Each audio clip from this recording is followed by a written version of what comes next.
वहीद साहब, आपसे मेरा ये सवाल है कि चैंपियंस ट्रॉफी में पाकिस्तान का सफ़र ख़त्म हो गया है। आज पाकिस्तान और बांग्लादेश के बीच में आखिरी पुल मैच जो है वो खेला जाना था, पाकिस्तान का मैच, और वो बारिश की वजह से ना हो सका। पाकिस्तान चौथे नंबर पर आया है। पाकिस्तान मेज़बान मुल्क भी था, दिफाई चैम्पियन भी था। आप किस तरह से देखते हैं चैंपियंस ट्रॉफी के अंदर पाकिस्तान की परफॉर्मेंस को? बड़ी यानी गुफ्तगू हो रही है, बड़े सवालात उठ रहे हैं कि जी कोई सिलेक्शन के हवाले से बात कर रहा है, कोई प्लेयर्स की जो परफॉर्मेंस है उस हवाले से बात कर रहा है, कोई क्रिकेट बोर्ड के हवाले से बात कर रहा है कि इसके अंदर जो पॉलिटिकल इंटरवेंशन है वो बढ़ गई है। आप क्या कहेंगे? देखें शेख साहब, ये तो आज की बात नहीं है। आप इसको देखें पिछले काफ़ी अरसे से, और सबसे ज़्यादा जो अहम बात है, आप देखें कि हमारे पाकिस्तान के अंदर कुछ सालों के अंदर कितने चेयरमैन, पीसीबी के चेयरमैन उनकी कितने बदले हैं। उसके बाद जो बंदा आता है वो पिछले सारे जो है ना वो अपने टीम भी साथ लेके आता है, फिर सिलेक्शन कमेटी भी उनकी होती है। और बदकिस्मती ये है कि आज तक प्रोफेशनल्स जो हैं, जो जिनका ताल्लुक है पाकिस्तान में, इतने इतने बड़े नाम हैं क्रिकेट में और इतना बड़े प्लेयर जो है ना वो, यानी आप देखेंगे दुनिया के अंदर इतने, शायद किसी के पास इतने बड़े नाम मौजूद हों जो अभी भी हमारे पास अल्हम्दुलिल्लाह पाकिस्तान के पास हैं। क्या हम उनसे फ़ायदा उठा रहे हैं? हमने आज तक उनको वो अहमियत ही नहीं दी। और मसला ये है कि जब, और ख़ास तौर पे ये चैंपियंस ट्रॉफी की जब से टीम बनी है, जो भी क्रिकेट को समझता है, क्योंकि मैं खुद एक क्रिकेट मैंने खेली है, तो मैं समझता हूँ कि जितने भी लोग थे जो क्रिकेट को समझने वाले, उन्होंने उसी दिन कह दिया था कि ये टीम शायद अपना ग्रुप भी जो है ना उसको, उससे ये जो है ना आगे ना जा सके, ग्रुप मैच भी नहीं जीत सकेगी। उससे पहले आपने न्यूजीलैंड के साथ जितने भी मैचेस हुए हैं वो देख लिए हैं, उसमें क्या हमारा हशर हुआ है।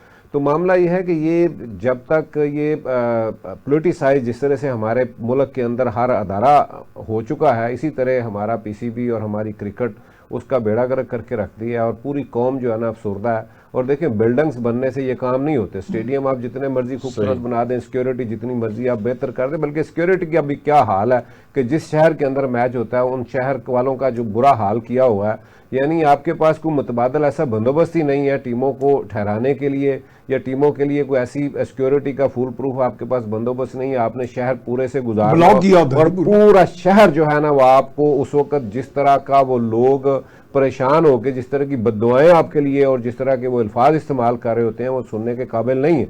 मैं समझता हूं कि ये आज तक, अब आपने क्रिकेट पे कम और बिल्डिंग पे ज्यादा जोर है। आप देखेंगे स्टेडियम और बाकी चीजों पे जोर है। ये कोई पता नहीं कि क्रिकेटर कैसे बनते हैं।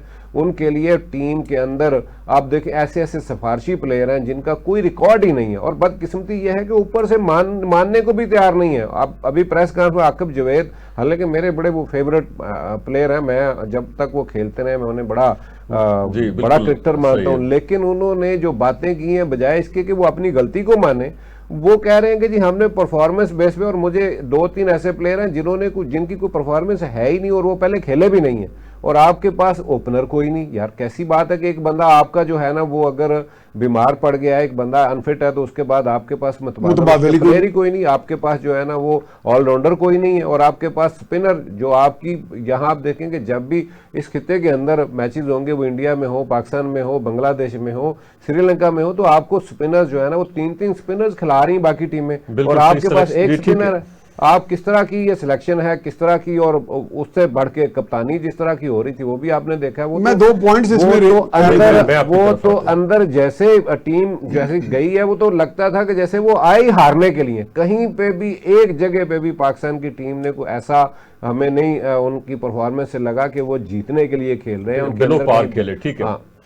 अच्छा, इसमें मैं अगर आप इजाजत दें तो 2 पॉइंट्स मुझे बस वो मैं बोलूंगा। एक तो जस्टिस कयूम जो थे जिन्होंने मैच फिक्सिंग का वो ट्रिब्यूनल हेड थे, एक तो उनका आज बयान सुनने में आया जिसमें उन्होंने कहा जी को असिस्टेंट कोच एक ऐसे साहब को लगाया गया कि जिनके बारे में मैंने कहा था कि ये मैच फिक्सिंग में इन्वॉल्व है, यानी कि इस तरह की भी बातें हुई हैं।